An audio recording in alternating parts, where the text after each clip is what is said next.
To all rational thinkers, I am your strategic observer, Maggie Liu. This round is an ultimate reckoning over the cost of trust. Let's take a look. When the divorce letter was placed before me, the heir smiled and said, "Sign it, we're only putting on a show." As I looked at that smile, I suddenly understood everything. This was no sham divorce. He was truly abandoning me. I neither cried nor made a scene. I picked up the brush and signed my name. And that very night I was sent north in a carriage during my first year beyond the northern frontier. I nearly froze to death beneath the city wall. But I survived. Not only did I survive, I became someone the entire northern frontier treated with respect. 5 years later, I returned to the capital. Carriages thronged the heir's residence, where his new wife was hosting a banquet. The moment he saw me, the wine cup in his hand shattered on the floor. I swept him a cool glance. "You needn't be nervous, my lord. I did not come to the capital today to reminisce." Behind me, the imperial edict had already been unfurled in the eunuch's hands. At the third watch of the night, the snow fell thick and heavy. In the west wing of the residence of Duke Angwo's heir, the charcoal in the floor brazier had long since gone out, leaving behind the cold scent of ash. Shen Lingyi sat with her head bowed, carefully grinding dried licorice root and fritillary bulb into powder by the faint light of an oil lamp. The dowager lady's chronic cough had returned, keeping her awake night after night. For the past 3 years, only the cough powder Shen Lingyi prepared by hand had kept it under control. From brewing medicine and nursing the dowager lady back to health, the hands that had once played the zither so beautifully were now covered in tiny calluses. Creak, the carved wooden door swung open, bringing a bone-piercing gust of wind with it. Shen Lingyi looked up and saw her husband, Pei Heng, heir to the duke, enter in a heavy cloak. Pei Heng was exceptionally handsome, with ink-dark brows and eyes that always seemed to hold the trace of a smile. Once countless noble young ladies in the capital had lost their hearts to him. But at this moment, his handsome face betrayed an urgency and awkwardness he could not conceal. Lingyi, still busy at this hour. Pei Heng stepped forward and pressed down on the hand she was using to grind the herbs, his voice so gentle it sounded almost false. Shen Lingyi withdrew her hand and wiped her fingers with a handkerchief. Smiling faintly, she said, "Mother's cough was severe tonight. Once I finish preparing this powder, she can boil it and take it first thing tomorrow morning, and she should feel better." "What urgent matter brings you here so late, my lord?" Pei Heng's gaze flickered from his wide sleeve. He drew a slightly yellowed sheet of Xuan paper and placed it on the table. The sheet unfolded, revealing 2 stark black words, "divorce letter." Shen Lingyi's heart sank slightly. She lowered her eyes and said nothing. Seeing this, Pei Heng hurriedly seized Shen Lingyi's hand and explained with seeming sincerity, "Lingyi, don't misunderstand. Let me explain everything slowly." "Explain what?" Shen Lingyi raised her eyes and met his gaze with cool clarity. "This divorce letter is only part of a performance." Pei Heng lowered his voice, an enigmatic smile appearing on his face. "The imperial court is unstable, and His Majesty has grown suspicious of our ducal house. Yesterday, the imperial preceptor advised that the energies in our residence are in conflict and that I must divorce my wife to avert disaster. Mother is only forcing me to do this to save the lives of the hundreds of people in our household." Pei Heng spoke with such emotion that even his eyes reddened slightly. "Lingyi, I know how much you have suffered in this household over the last 3 years, caring for Mother and managing the estate. How could I truly bear to divorce you? This letter is only a show for Mother and the outside world. Stay at the country estate until the trouble passes. Once it does, I swear I will bring you back to this residence in a grand bridal sedan." Looking at Pei Heng's deeply affectionate expression, Shen Lingyi of 6 months ago would probably have been moved to tears and willingly borne this groundless injustice for him. But Shen Lingyi merely watched him in silence. Suddenly, a faint yet richly alluring fragrance drifted through the air. It was not the cool incense customarily used in the heir's residence, but the distinctive peach blossom rouge fragrance sold only by 100 Flowers House, the finest cosmetics shop in the capital. Shen Lingyi's gaze dropped slightly to Pei Heng's raised arm.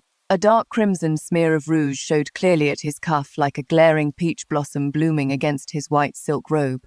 More conveniently still, the hushed whispers of 2 young maids sounded from the corridor outside the window. "Have you heard, Miss Liu Rutang? daughter of the Minister of War, is coming first thing tomorrow morning to have new clothes fitted. Who hasn't heard? The Dowager Lady said it herself. Miss Liu is the heir's true match. Our Lord has waited so long for this day. Sheep, your voice down. The woman in the West Wing hasn't left yet. The footsteps outside gradually faded away. A deathly silence descended over the room. Pei Heng had clearly heard the conversation as well. His face changed slightly, and his expression immediately grew unnatural. Lingyi, the maids are spreading nonsense. Don't listen to them. Miss Liu is only coming to visit the Dowager Lady. Coldness filled Shen Lingyi's heart. The last trace of tenderness she had harbored vanished completely. So that was it. Political turmoil at court. The imperial preceptor's advice. Saving the whole household. All utter nonsense. Years ago, when Pei Heng had fallen from favor and been stripped of his position as heir, he had humbled himself to marry a daughter of the Shen family, a woman with medical knowledge and property of her own. For 3 years, she had used the dowry left by her mother to cover the shortfalls in his household. She had used her superb medical skills to care for the bedridden Dowager Lady and had painstakingly reopened doors for Pei Heng until he regained his title as heir. Now that he was successful again, Liu Rutang, daughter of the Minister of War, had taken an interest in him. Eager to attach himself to greater power, he could not wait to throw his discarded wife out the door. Even to divorce her, he had concocted a lie about doing it, for her own good. He wanted her to vacate the position, while still casting himself as a devoted man left with no choice. He might not be tired of acting, but she was sick merely listening to it. Shen Lingyi raised her head, her lips suddenly curving into an exceedingly mocking smile. A performance, you say? Shen Lingyi asked softly. Believing she had accepted his story, Pei Heng nodded at once. Yes, only a performance, Lingyi. You have always been so sensible and considerate of me. You understand my difficulties, don't you? Since it is only a performance. Shen Lingyi reached for the brush on the table and saturated it with dark ink. I will sign. Pei Heng froze. He had prepared a great many arguments and had even braced himself for Shen Lingyi to weep, rage, and threaten to hang herself. After all, for the last 3 years she had obeyed his every wish and loved him with her whole heart. Yet the woman before him shed no tears, showed no hysteria, and even her eyes were cold and calm, so calm that an inexplicable unease stirred inside him. Shen Lingyi's brush moved swiftly. I, Shen Lingyi, willingly dissolve my marriage to Pei Heng. From this day forward, each of us may marry as we please, and neither shall have anything to do with the other. She signed and pressed her fingerprint beneath it, black ink on white paper, neat and unambiguous. Take it. Shen Lingyi pushed the divorce letter toward Pei Heng and spoke coolly. As Pei Heng looked at the cleanly signed divorce letter, something inside him inexplicably felt hollow, as if something terribly important had slipped beyond his control forever. He gave 2 awkward, dry laughs. Lingyi. Don't worry. Once I have dealt with matters concerning the Liu family, I will certainly bring you, my lord. Shen Lingyi cut off his false sentiment and rose to her feet. She walked up to Pei Heng, reached out and gently pinched the jade pendant hanging at his waist. It was a peerless pendant of warm mutton fat white jade, smooth in texture and carved with a flood dragon emerging from the sea. It was Pei Heng's most treasured possession, bestowed upon him by the emperor when he came of age at 18. Ordinarily, he would not even allow a servant to touch it.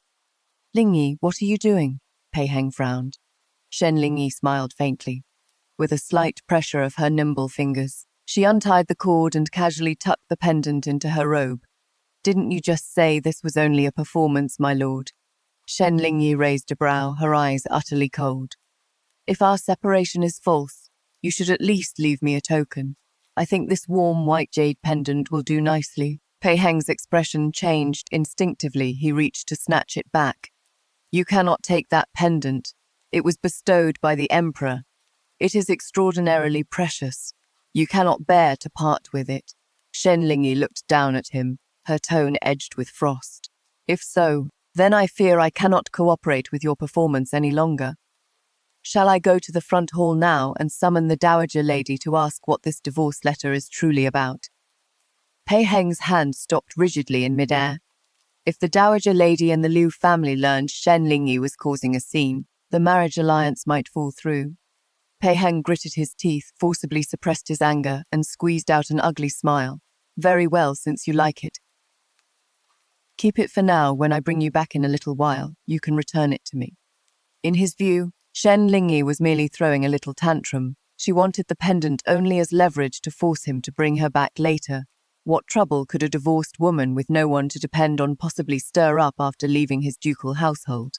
How generous of you. Shen Lingyi put away the pendant, turned to the wardrobe, and picked up a light bundle she had prepared in advance.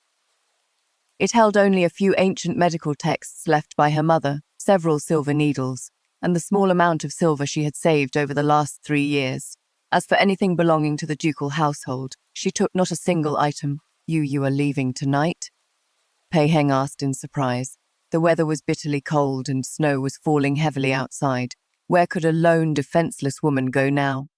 The divorce letter is signed. I am no longer part of this household. If I continue staying in the West Wing, word might spread and damage your reputation and Miss Liu's. Shen Lingyi pulled open the door. Wind and snow surged in at once, snapping her cloak behind her. She did not look back. She did not spare Pei Heng another glance. She stepped through the deep snow and walked away with utter decisiveness behind her. Pei Heng stood beneath the covered walkway and watched that slender yet remarkably straight figure disappear into the swirling snow. For some reason, an inexplicable chill suddenly climbed his spine. It felt as if he had personally released a phoenix that had lain dormant for years.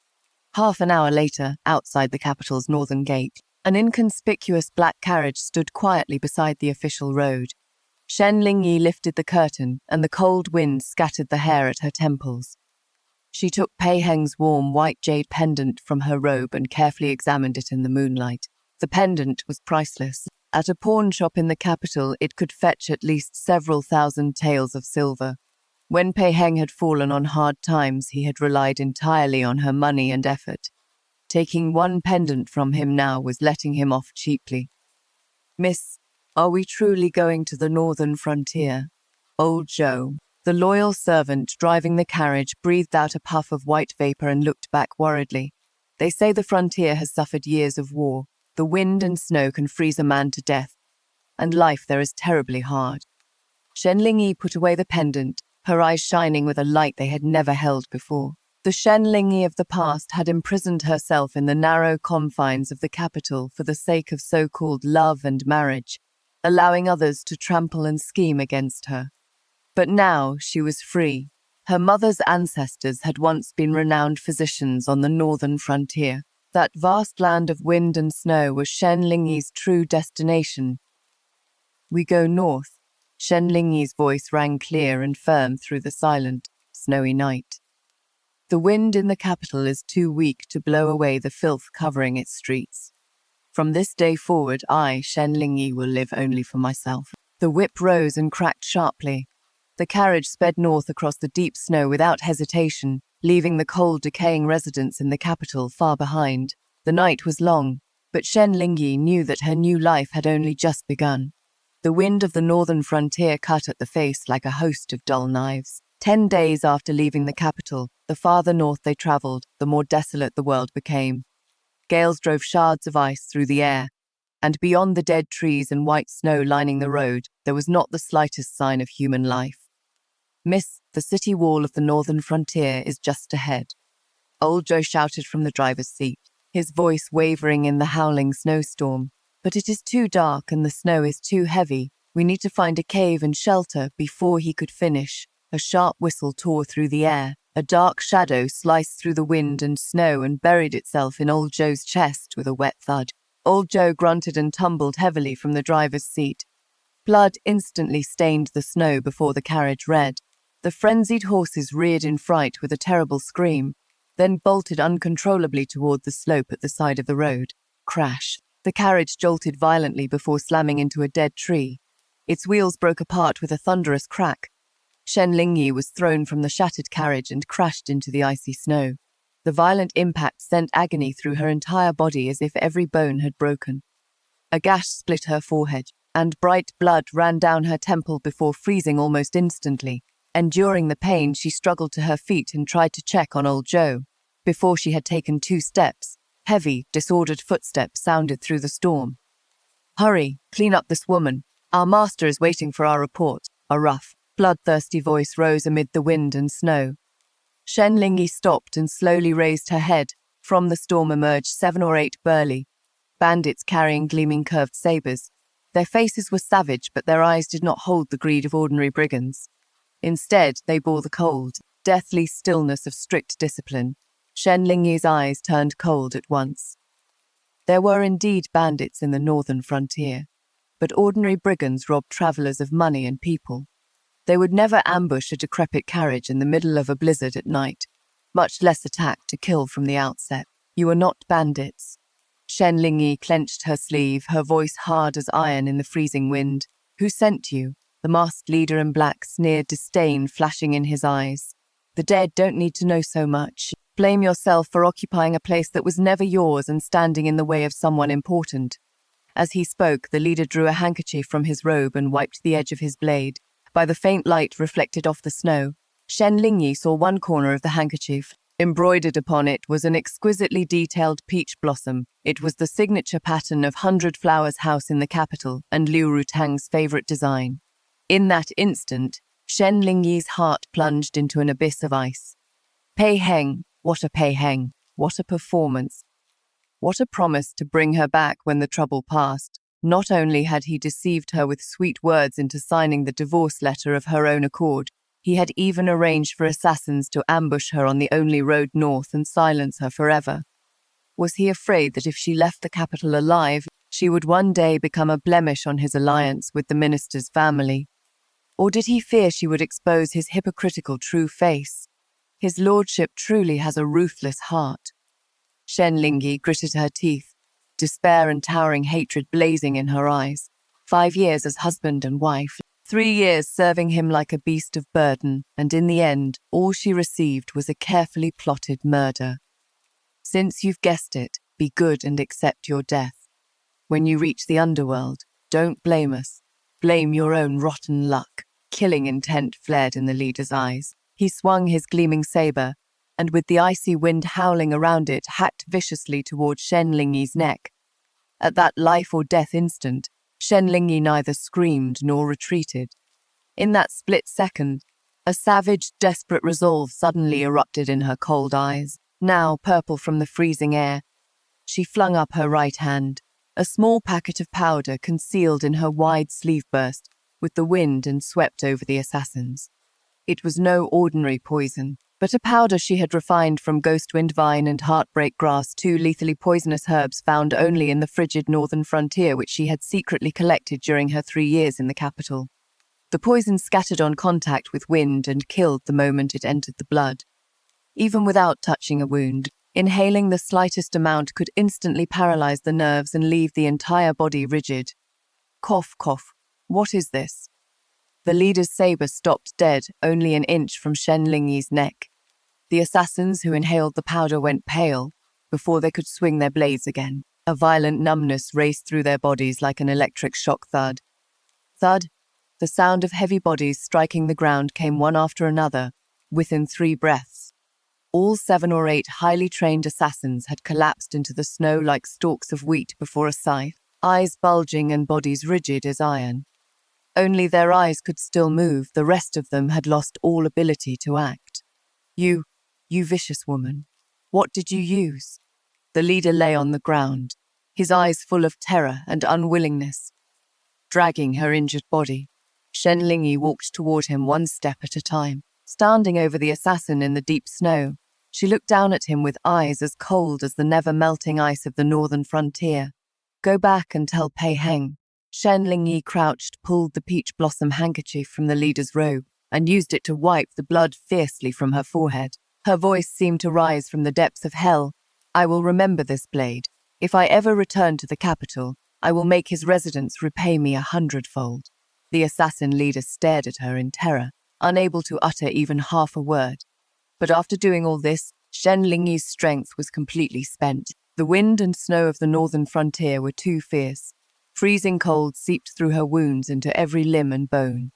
The poison powder had subdued her enemies, but in this wilderness dozens of degrees below freezing.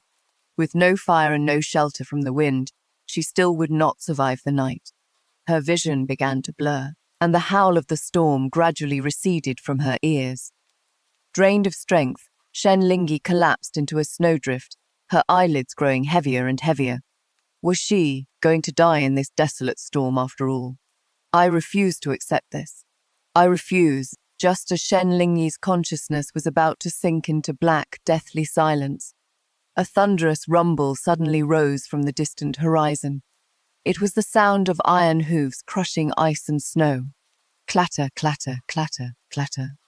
Through the curtain of wind and snow, a troop of cavalry in heavy black armor, long spears in hand, tore through the storm like a ferocious black dragon.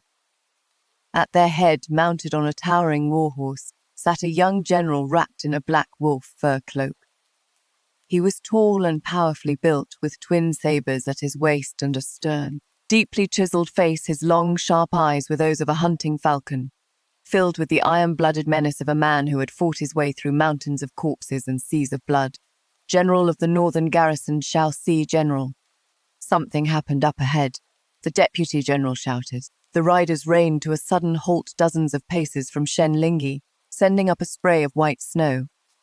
Shaoxi pulled on the reins and surveyed the ground from above. He saw several men in black night clothes sprawled across the ground, their faces dark and their bodies rigid. Then he saw the blood-covered woman lying in a snowdrift, still clutching a silver needle with all her strength, and one of his brows lifted slightly. Interesting, Shaoxi swung down from his horse, his boots crunching in the snow.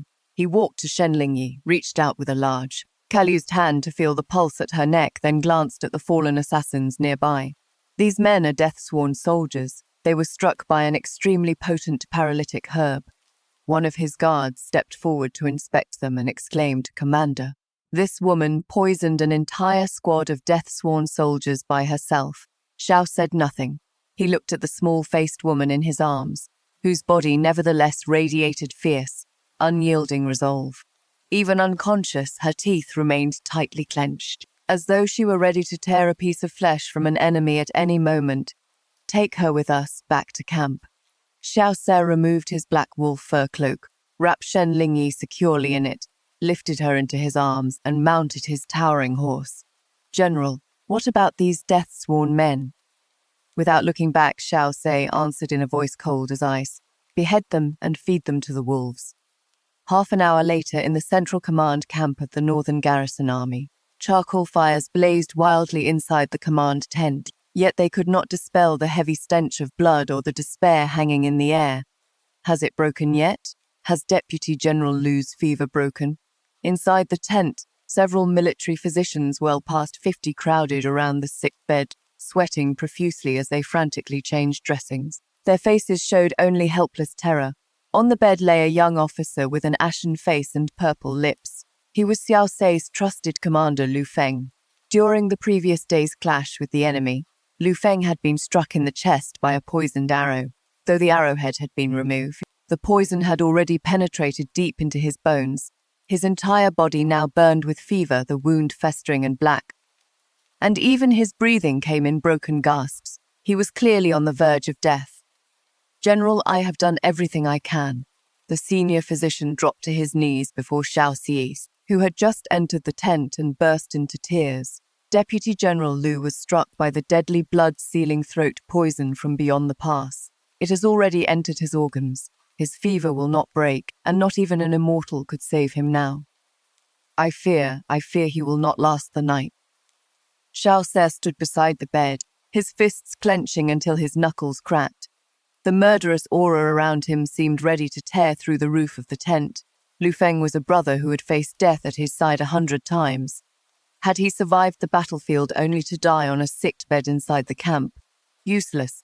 "All of you are useless," Xiao Si roared, and the entire tent seemed to tremble. I can save him," as the tent fell deathly silent, and the physicians trembled. A weak yet exceptionally clear voice suddenly came from the pallet in one corner. Everyone turned to look. The blood-covered woman the general had carried back earlier had awakened at some point. Wrapped in Xiao Si's cloak, Shen Lingyi's slender body trembled faintly and her face remained pale as paper. Yet her eyes held such certainty and composure that no one dared meet them directly. The senior physician stared for a moment, then flew into a rage. Absurd. What ignorant little girl dares make such wild claims in a military stronghold? Deputy General Liu has been poisoned with a deadly toxin from beyond the pass. We have practiced medicine for decades and can do nothing. What makes you think you can save him? Because my needles can bring the dead back to life. Shen Lingyi pushed away the guards supporting her and struggled to her feet. Though she looked ready to collapse, every step she took was remarkably steady. She walked to Lu Feng's bedside, took a single look, and immediately named his condition. The poison has not reached his heart. Its energy is trapped only in the Shanzhong point and his lung meridian. Together with the cold that has entered his body, it has caused the unrelenting fever and the suffocation that resembles death. You gave him strong warming tonics to make him sweat, that only added fuel to the fire and drove the poison toward his heart more quickly. At those words, the senior physician's expression changed drastically. Shen Lingyi was correct in every detail.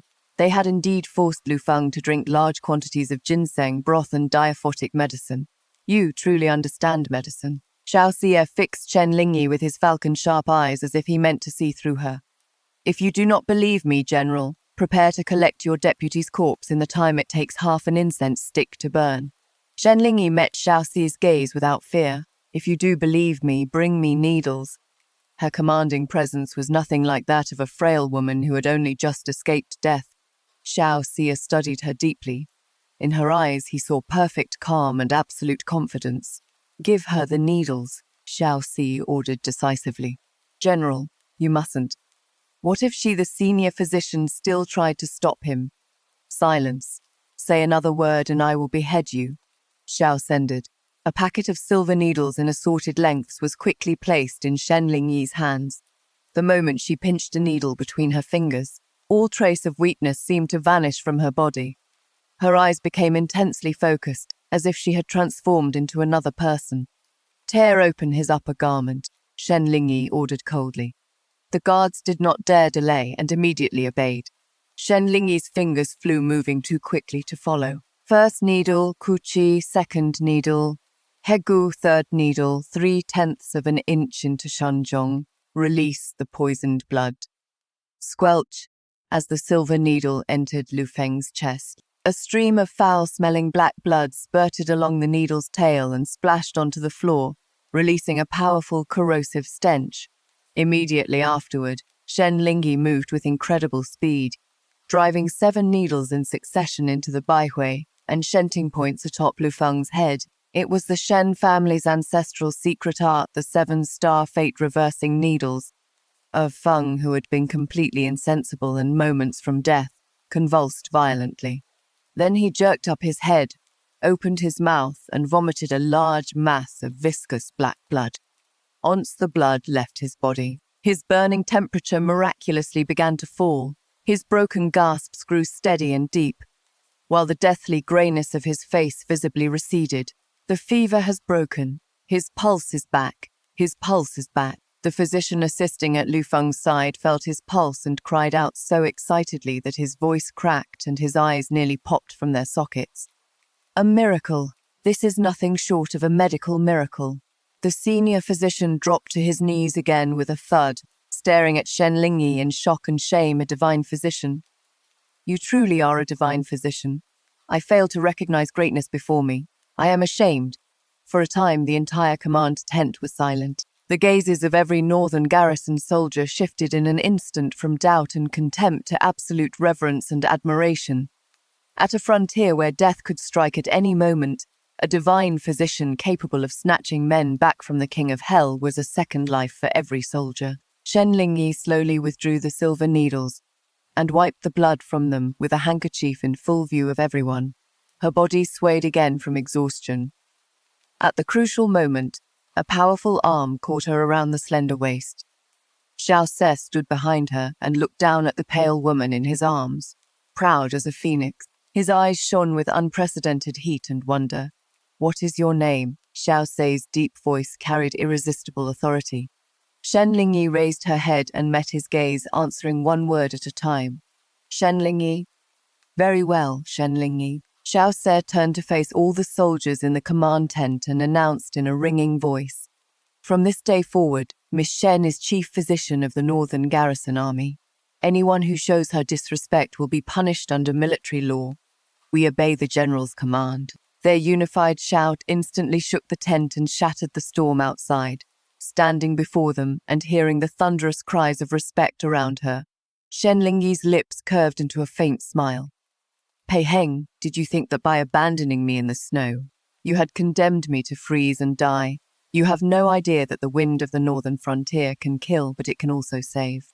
And from this day forward, I, Shen Lingyi, will be the indomitable divine physician standing tall amid the northern wind and snow." 5 years passed in the blink of an eye. The wind and snow of the northern frontier remained fierce. But because of one person's presence, the northern garrison camp held more warmth and vitality than before.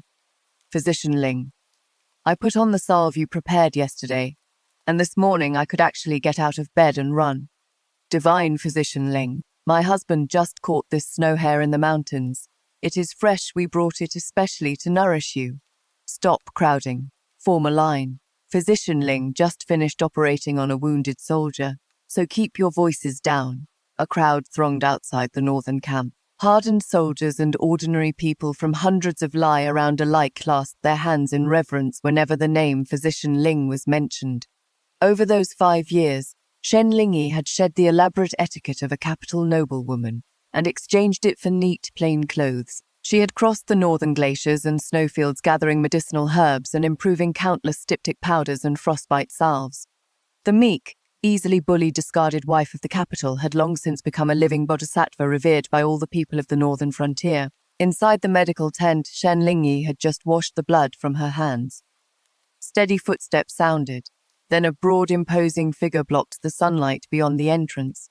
Xiao Se entered in heavy armor, carrying an exquisite insulated food box. 5 years had etched greater maturity and sharpness into his face, but when his eyes fell upon Shen Lingyi, an unmistakable tenderness showed in those falcon-sharp eyes. Busy all day again, Xiao Se walked naturally to her side, opened the box, and produced a steaming bowl of red bean and red date soup. "Try it. I had the camp kitchen prepare it especially for you." Shen Lingyi accepted the bowl with a slight smile. "General Xiao, you are the mighty commander of the Northern Garrison Army, yet you come to my clinic every day. Aren't you afraid your men will laugh?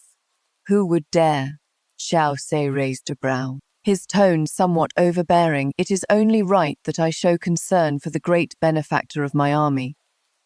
Over those 5 years, Shen Lingyi had understood Xiao Si's feelings for her perfectly well. Whenever she ventured into the snow to collect herbs, he would silently send troops to guard her from the shadows. Whenever exhaustion overcame her, he would remove his battle cloak and shield her from the wind and snow as she slept. When the imperial court tried several times to transfer her elsewhere, Xiao Xie fended off every open attack and hidden scheme with the excuse that the frontier soldiers cannot do without their divine physician. That profound yet restrained affection gradually began to thaw Shen Lingyi's long-frozen heart. But at noon that day, their peace was shattered by the shrill cry announcing an imperial decree. An imperial edict. A party of imperial guards from the capital in bright yellow embroidered uniforms rode aggressively into the northern camp. At their head, a senior eunuch held the imperial decree aloft and arrogantly looked down at Shen Lingyi and Xiao Ce, who had come at the news. "His Majesty's verbal command," the senior eunuch proclaimed, his duck-like voice echoing over the camp. "An exalted person in the capital has suddenly contracted a rare and strange illness, and the imperial physicians are helpless. His Majesty has heard that a certain physician Shen on the northern frontier possesses remarkable medical skill. Shen is hereby ordered to pack immediately and return to the capital with me to provide treatment, without delay." An exalted person in the capital was gravely ill. Shen Lingyi's fine brows drew together slightly. The senior eunuch sneered and lowered his voice. "Physician Shen, you should thank Lord Pei Heng, heir to Duke Angguo, properly. Had he not risked his life to recommend you before His Majesty, saying that you knew certain folk remedies and ancient methods when you lived in his residence? How could the supreme honor of entering the capital and appearing before the emperor ever have fallen to a divorced woman like you? Pei Heng. At the name she had buried for 5 years, Shen Lingyi's pupils contracted slightly, and the air around her abruptly turned frigid. What a Pei Heng! He had failed to kill her back then. Now that he had heard of her fame in the north, was he plotting against her again? If she cured the exalted patient, she would earn merit. If she failed, it would be a capital crime. Pei Heng had seen that she had escaped his control on the northern frontier, and now he meant to use the emperor's hand to drag her back into the capital's mire and place her at his mercy again. Did he think the Shen Lingyi of today was still the weak woman he could deceive and tear apart at will 5 years ago? Seeing Shen Lingyi remain standing, the senior eunuch assumed she was paralyzed with fear and smiled disdainfully. Shen, why have you not knelt to accept the decree and thank His Majesty? Return to the capital with me. If you can cure the exalted patient, Lord Pei has said that, for the sake of your past affection, he might even ask the emperor to allow you back into his residence as a concubine. What extraordinary good fortune for you. The condescending offer set the surrounding northern garrison soldiers ablaze with rage one after another. They drew the sabers at their waists' impudence. Xiao Se stepped forward, murderous intent erupting from his body. A member of my northern garrison army is not someone you gelded dogs may humiliate. The senior eunuch paled under Xiao Se's murderous aura. He took half a step back, then forced himself to say, General Xiao, this is an imperial decree. Lord Pei is acting by imperial command. Do you intend to defy His Majesty? But just as conflict was about to erupt, Shen Lingyi gently reached out and pressed down the hand Xiao Se had placed on his saber. Lingyi. Xiao Se turned to her, his eyes filled with anxious concern. Shen Lingyi shook her head slightly at him, then stepped forward. Looking at the senior eunuch, she slowly curved her lips into a cool smile. I accept the imperial decree, Shen Lingyi said clearly. The senior eunuch immediately lifted his chin in triumph. At least you know your place. However, Shen Lingyi cut him off and unhurriedly drew from her robe a gleaming golden plaque and an imperial document bearing the sovereign seal. The plaque was made of pure gold. A golden phoenix coiled across it, and 4 imposing characters were carved at its center: first-rank female physician. The senior eunuch's smile froze, and his eyes nearly leapt from their sockets. Thursday this is, Shen Lingyi raised the golden plaque. Sunlight struck it, and its brilliance was painful to behold. 3 years ago, when a terrible epidemic struck the northern frontier, I led the military physicians in testing poisonous herbs upon ourselves, and developed an antidotal decoction that saved 100,000 frontier troops and several 100,000 civilians. In recognition of my service, His Majesty issued an imperial decree and personally awarded me the golden plaque of a first-rank female medical officer. To see this plaque is to stand before His Majesty himself. It grants me sole authority over frontier military medicine and the privilege of refusing summons to court. Shen Lingyi looked down at the trembling eunuch, her gaze sharp as a blade. Pei Heng is only an heir without real authority. What right does he have to recommend this official? Who does he think he is to speak of charity before me? Thud.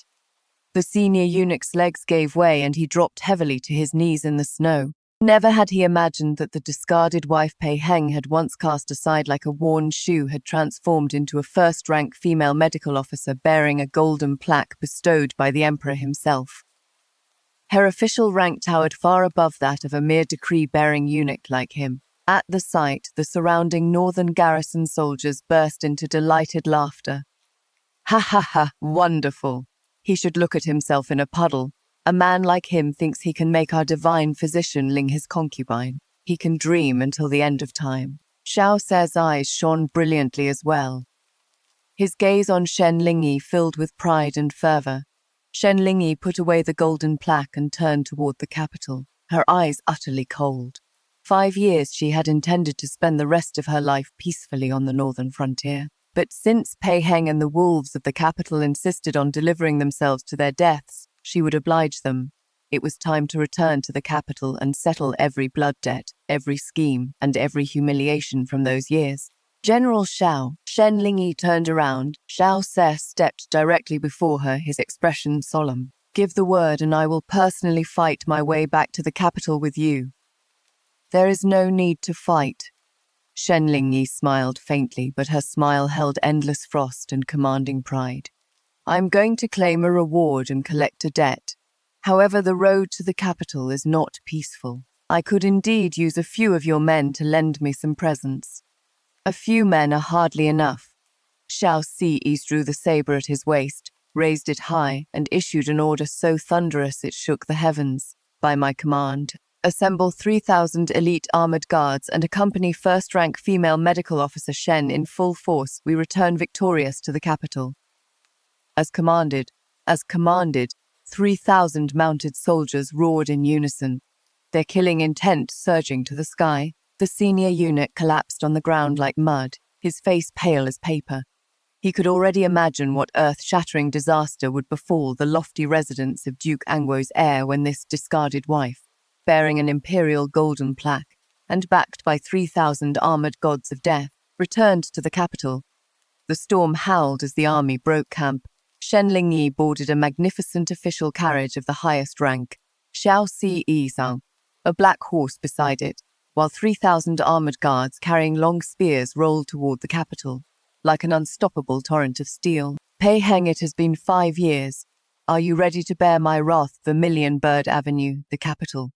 Today the heir's residence was ablaze with lanterns and packed with guests. The entire avenue was blocked solid by the endless stream of dignitaries who had come to watch the spectacle. Over the past 5 years, Pei Heng had prospered at court through the influence of the Liu family and the Minister of War.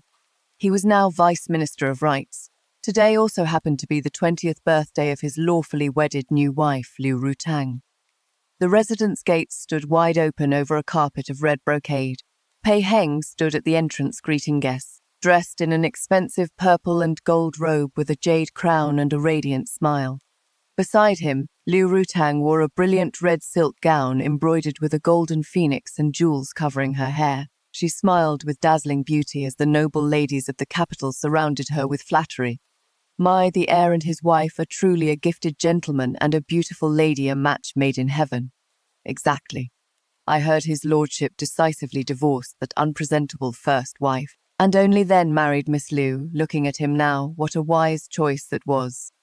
Listening to the compliments, Pei Heng could not keep the corners of his lips from rising. He was immensely pleased with himself. That wretched Shen Lingyi had recklessly run off to the northern frontier years ago and had most likely frozen to death in some rocky crevice. As for him, he had cleared her place by divorcing her and married Liu Rutang. Now he had a lovely wife in his arms and a flourishing official career. This was the pinnacle of his life. At that moment, the eunuch sent to deliver the decree to the north galloped back and whispered in Pei Heng's ear, "My lord, it is done.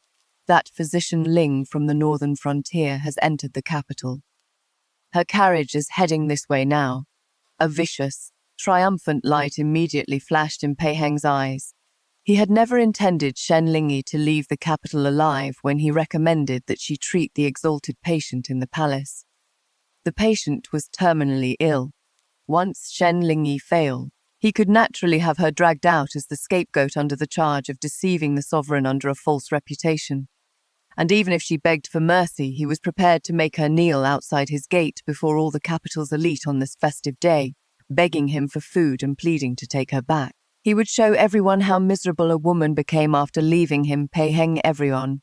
Pei Heng suddenly raised his voice, silencing the surrounding noise. He lifted a cup of fine wine and smiled at the crowd. Besides my wife's birthday, there is an old matter to resolve today. Shen, the discarded wife I divorced years ago, could no longer survive on the northern frontier. She has returned to the capital today expressly to admit her mistake and beg me to take her back. When she arrives and pleads in tears, I ask you all to bear witness. The crowd burst into laughter. Ha ha ha ha, there is such a thing. That discarded woman left so proudly. Yet now she is crawling back like a dog, begging his lordship to keep her. You mustn't soften your heart later, my lord.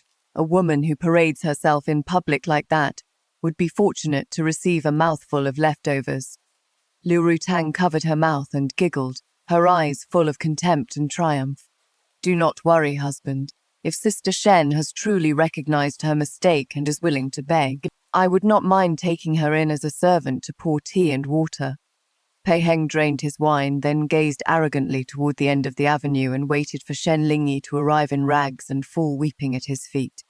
However rumble, the ground suddenly began to tremble violently. A dull thunder of hooves approached from the distance, savagely tearing apart the laughter filling the avenue. What is happening? An earthquake? The crowd looked toward the corner in terror. At the far end of the avenue, dust billowed into the sky. A cavalry troop in heavy black armor, formidable spears in hand, burst through the crowd with absolute dominance like a colossal dragon of steel. Kill, kill, kill, 3,000 armored guards growled in unison, and overwhelming killing intent swept across the whole of Vermilion-Bird Avenue. The dignitaries who had come to watch went deathly pale and scattered in panic, crying for their parents. The festive banquet was reduced to chaos in an instant. Thursday, those are the armored guards of the Northern Garrison Army. Why are they in the capital? Pei Heng's expression changed drastically, and the wine cup in his hand shook. Before anyone could react, the cavalry divided neatly to either side, opening a broad passage, escorted by countless black-armored riders. A magnificent official carriage drawn by 4 pure white Fergana horses slowly stopped directly before the residence gates. The curtain lifted. Under every watching eye, Shen Lingyi slowly stepped out in the purple and gold court robes of a first-rank female medical officer. 5 years of wind and snow had tempered away her former frailty and humility. Now she was exquisitely beautiful and coldly elegant, her bright eyes filled with unapproachable nobility and authority. At her side stood the tall, handsome Xiao Ce, twin sabers in hand, as cold and still as a guardian deity. Pei Heng stared in utter stupefaction. He rubbed his eyes, barely able to trust his own eyes and ears. Could this noble, aloof woman, whose very presence left him struggling to breathe, truly be the meek Shen Lingyi who had brewed medicine for him in the West Wing years ago? How could she be wearing court robes? Why was the Northern Garrison Army escorting her? Pei Heng forcibly suppressed his shock, convinced Shen Lingyi was merely pretending to be important. He carried his wine cup down the steps and forced out a condescending sneer. Shen Lingyi, after a few years apart, you've actually learned to put on this kind of empty show. Do you think hiring a few horses and wearing a false official robe can fool me? Today is Rutang's birthday. If you know what is good for you, kneel now, kowtow 3 times to Rutang, and beg me to take you back. I might still, a thing with no respect for rank. Shen Lingyi did not even lift her eyelids. She passed him as though he did not exist. Who are you calling? Pei Heng flew into a rage. An imperial edict. The senior eunuch traveling with her stepped forward, drew a gleaming imperial decree from his robe, and loudly proclaimed, "By the mandate of heaven, the emperor decrees, Shen Lingyi of the northern frontier has practiced medicine to save the people and rendered meritorious service to the realm. She is hereby appointed first-rank female medical officer of the imperial court, granted a golden plaque exempting her from kneeling, and accorded the honors of a minister. All civil and military officials of the capital shall treat her as a superior officer. So decreed." Boom. The words exploded in everyone's mind like thunder from a clear sky. A first-rank female medical officer, the honors of a minister, to be treated as a superior official. Every official and prominent figure in the capital was stunned, senseless. Pei Heng looked as though lightning had struck him, his entire body instantly freezing in place. He was merely a vice minister of rights of the lower 4th rank. Before Shen Lingyi, who enjoyed the treatment of a first-rank minister, he stood 3 entire ranks beneath her.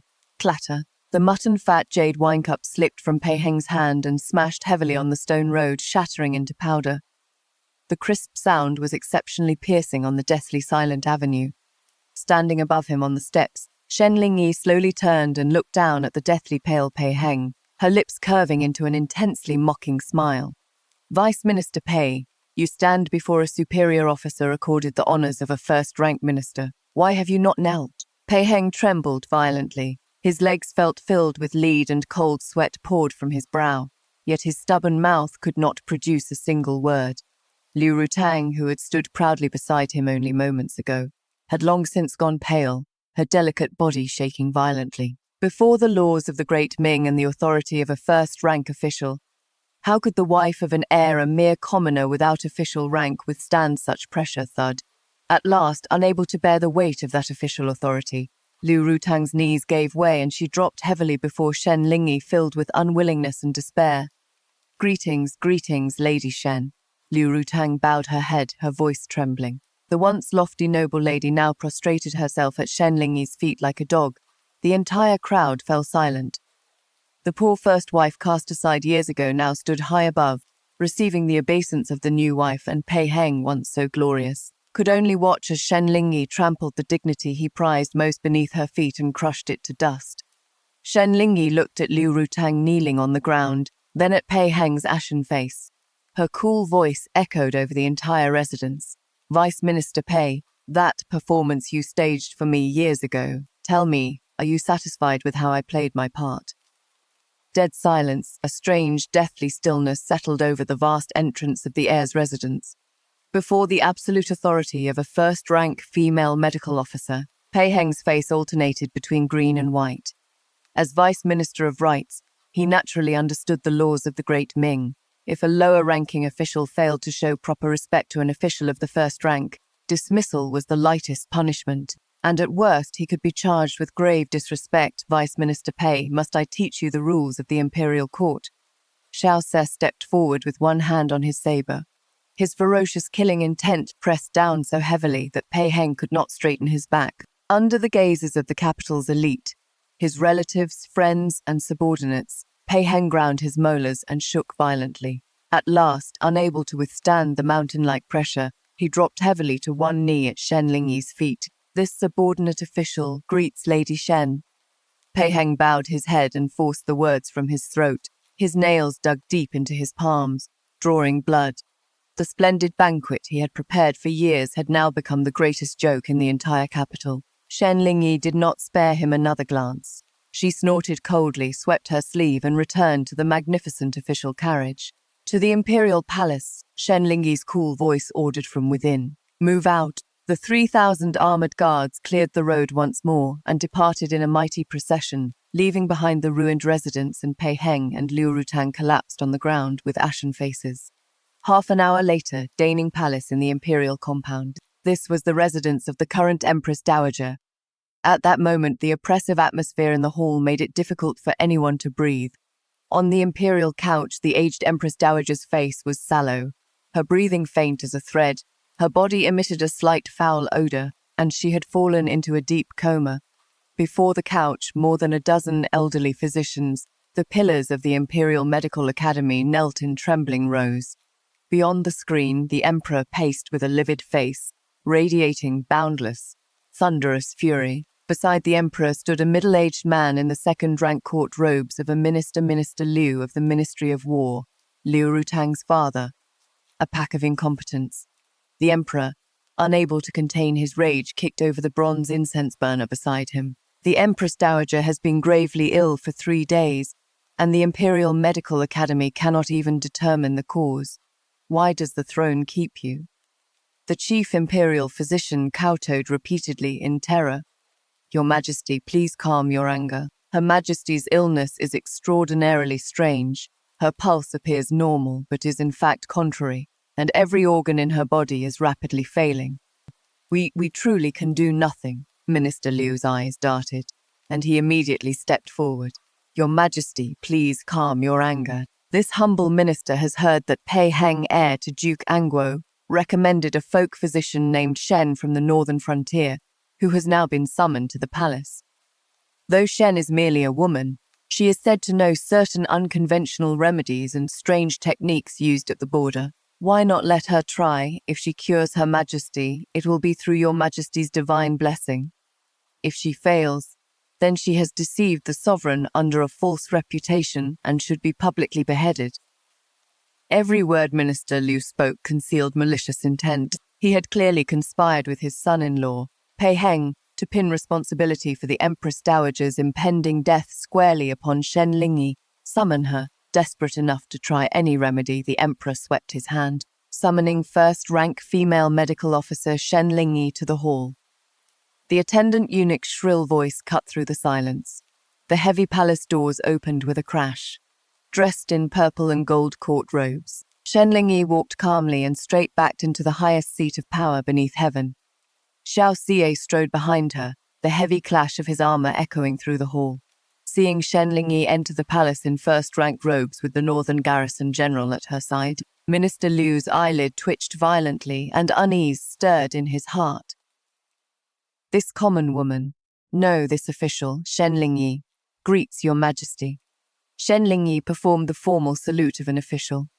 The emperor looked Shen Lingyi up and down, seeing her extraordinary bearing and the complete absence of fear or panic in her eyes. He suppressed his anger and said gravely, Minister Shen, the Empress Dowager is critically ill, and the Imperial Medical Academy is helpless. If you cure her, the throne will reward you handsomely. But if anything goes wrong, if I fail to cure her, I will present my head, Shen Lingyi interrupted.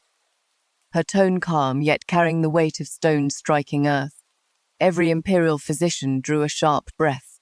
Mad, this woman was utterly mad. This was certain death. Yet she dared sign her own life and death pledge. A cruel sneer curved Minister Liu's lips. You wretched girl, what arrogance. When the Empress Dowager dies on that couch, let us see how you answer for it. Shen Lingyi wasted no more words and walked directly to the Empress Dowager's couch. She placed slender fingers over the Empress Dowager's pulse. After only 3 breaths, Shen Lingyi's brows drew together slightly. She then lifted the Empress Dowager's eyelid to inspect it and leaned close to smell the trace of strange odor at the corner of her mouth. Well, the emperor asked anxiously. Several elderly imperial physicians sneered. Lady Shen, Her Majesty, is advanced in years. A chill allowed pathogenic wind into her body and caused her organs to fail. We exhausted supplies of ginseng and lingzhi without reversing the decline. You had best not make a reckless diagnosis. Pathogenic wind, organ failure. Shen Lingyi spun around and swept the physicians with a blade-sharp gaze. She sneered. Utter nonsense. The Empress Dowager is not ill at all. She has been poisoned. What? The 2 words struck the still water like a boulder, and Daning Palace erupted into uproar. The Emperor's expression changed drastically. Poisoned. The Empress Dowager's food is tested every day. How could she have been poisoned? Minister Liu leapt forward and pointed at Shen Lingyi, shouting, Brazen madwoman, how dare you make wild claims and falsely accuse others before His Majesty? The palace is tightly guarded. How could the Empress Dowager be poisoned? You clearly cannot cure her and have invented a lie to delay the inevitable. Shen Lingyi's expression did not change under the accusations. She calmly explained, This poison is called scentless powder. It is refined from toxic toads and datura pollen found in the frigid southwest. It is colorless and odorless, and ordinary silver testing needles cannot detect it. It acts extremely slowly. When a minute amount is ingested each day for half a month, the toxin accumulates in the spleen and stomach, creating the illusion that pathogenic wind has entered the body and the organs are failing. With that, Shen Lingyi's gaze abruptly turned to an unfinished bowl of medicinal soup beside the Empress Dowager's pillow. The bowl of lily bulb and lotus seed soup the Empress Dowager drinks every day contains a minute amount of scentless powder. Lily bulb and lotus seed normally clear the heart and moisten the lungs, but they also perfectly conceal the rank odor of the poisonous herbs. Hearing this, the Emperor immediately waved to one of his death-sworn guards. Test it. A shadow guard flew forward, drew an extremely rare red-hued silver needle from his robe, plunged it into the bowl, and then immersed the needle in a specially prepared solution nearby Hiss. The silver-white needle instantly turned a glaring pitch black in the liquid, even releasing a faint, sweet, bloody smell. It is poisoned. It truly is poisoned, the shadow guard cried. At that moment, the entire hall fell deathly silent. The elderly imperial physicians who had mocked Shen Lingyi moments earlier began trembling and dropped to their knees one after another. The emperor's face darkened until it seemed ready to drip water, and murderous intent engulfed the entire hall. Medical attendants, who delivered this soup. The emperor roared in fury. Beads of cold sweat instantly appeared on Minister Liu's forehead. Everyone in the palace knew that the ingredients for the lily bulb and lotus seed soup had been specially purchased in Zhongnan and offered by the Ministry of War residents to curry favor with the Empress Dowager. Your Majesty, calm your anger. This humble minister knew nothing. Minister Liu dropped to his knees with a thud. This is not the time to investigate the culprit. Shen Lingyi's clear voice forcibly cut through the chaos. The poison has already penetrated deep into the Empress Dowager's bones. In the time it takes half an incense stick to burn, it will attack her heart, and not even the greatest immortal will be able to save her. The Emperor seized Shen Lingyi's arm, authority and pleading mingling in his eyes.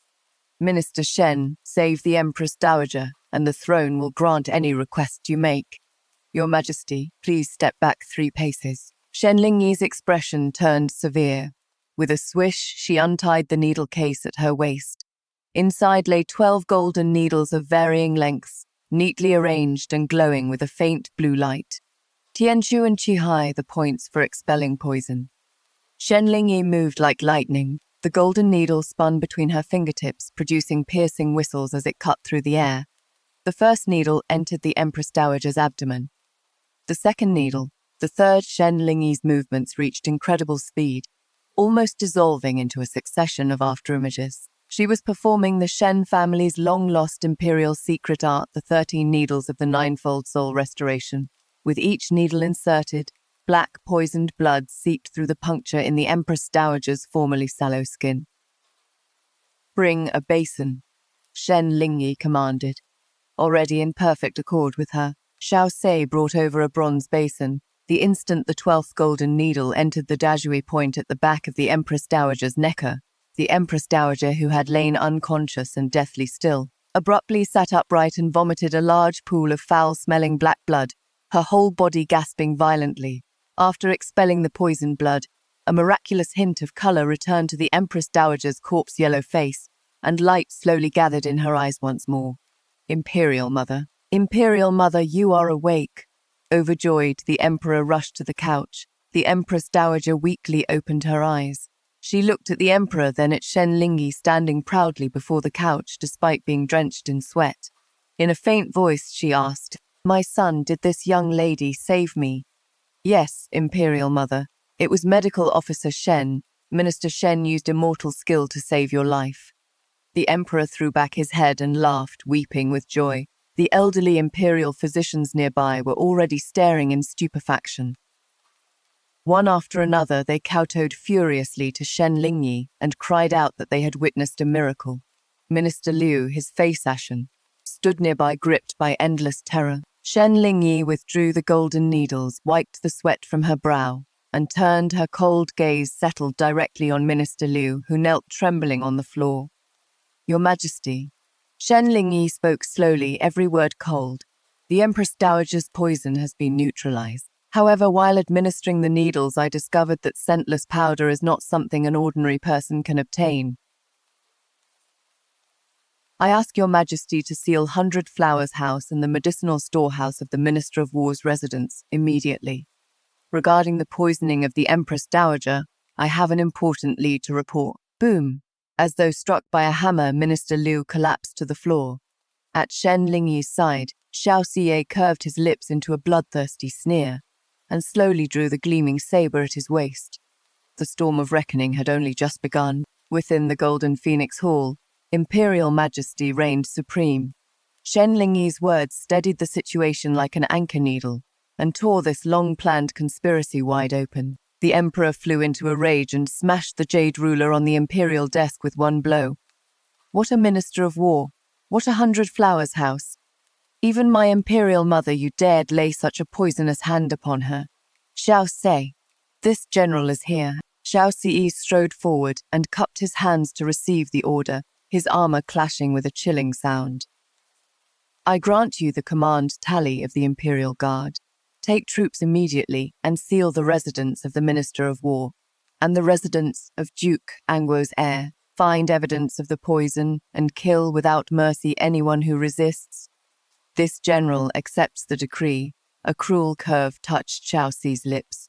He swept a cold gaze over Minister Liu, who lay collapsed on the floor, then turned and strode away. Inside the hall, Minister Liu's face was earthen and his whole body shook violently.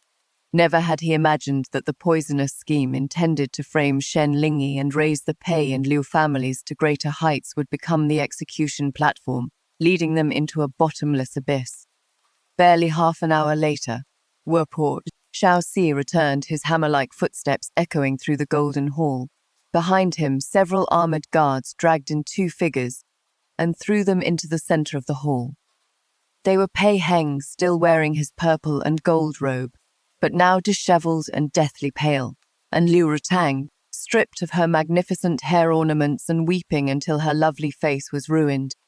In addition to the two prisoners, Xiao Se carried a black iron box and a heavy stack of account books. "Reporting to your majesty."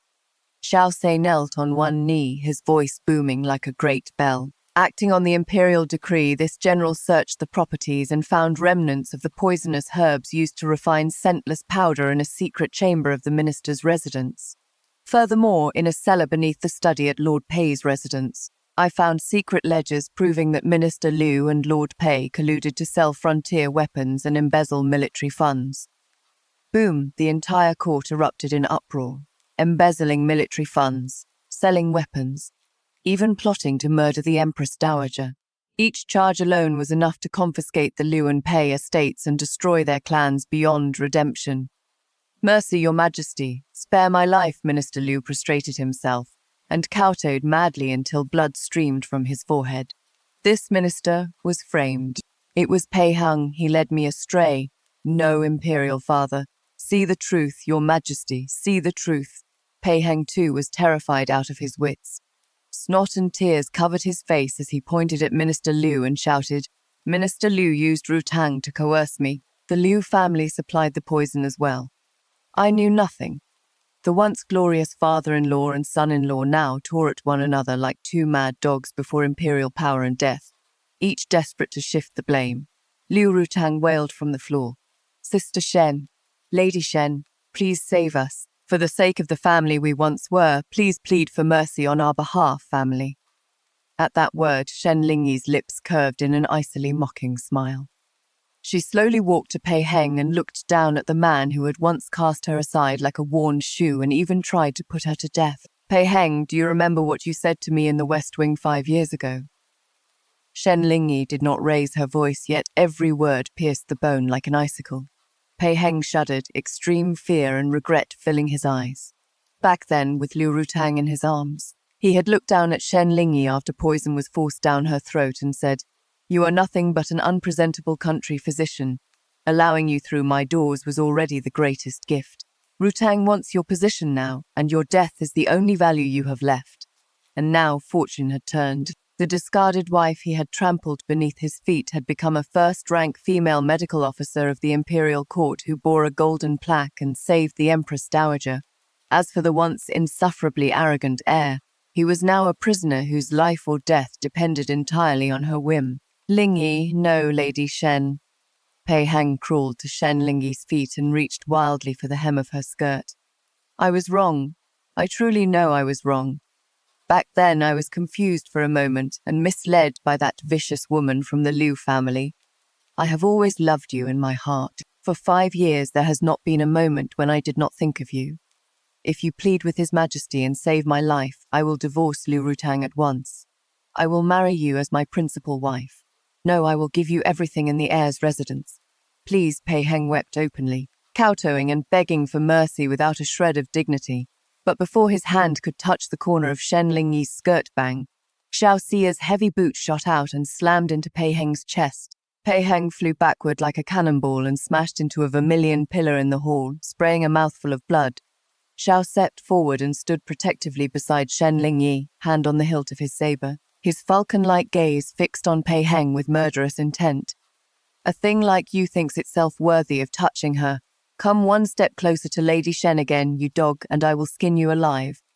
Shen Lingyi did not even glance at Pei Heng coughing blood on the floor. She turned and bowed slightly to the emperor on the dragon throne. "Your Majesty, the truth of the case is now clear. Minister Liu and Pei Heng conspired in treason, attempted to poison the Empress Dowager to death, betrayed the realm, and embezzled military funds. Under the laws of the Great Ming, how should they be punished?" Murderous rage filled the emperor's eyes. He struck the imperial desk. Hear the throne's decree. Liu Zhenshan, Minister of War, plotted against the Empress Dowager and embezzled military funds. His punishment: immediate execution, confiscate his family's property and exile 3 generations of his clan. 3,000 Li.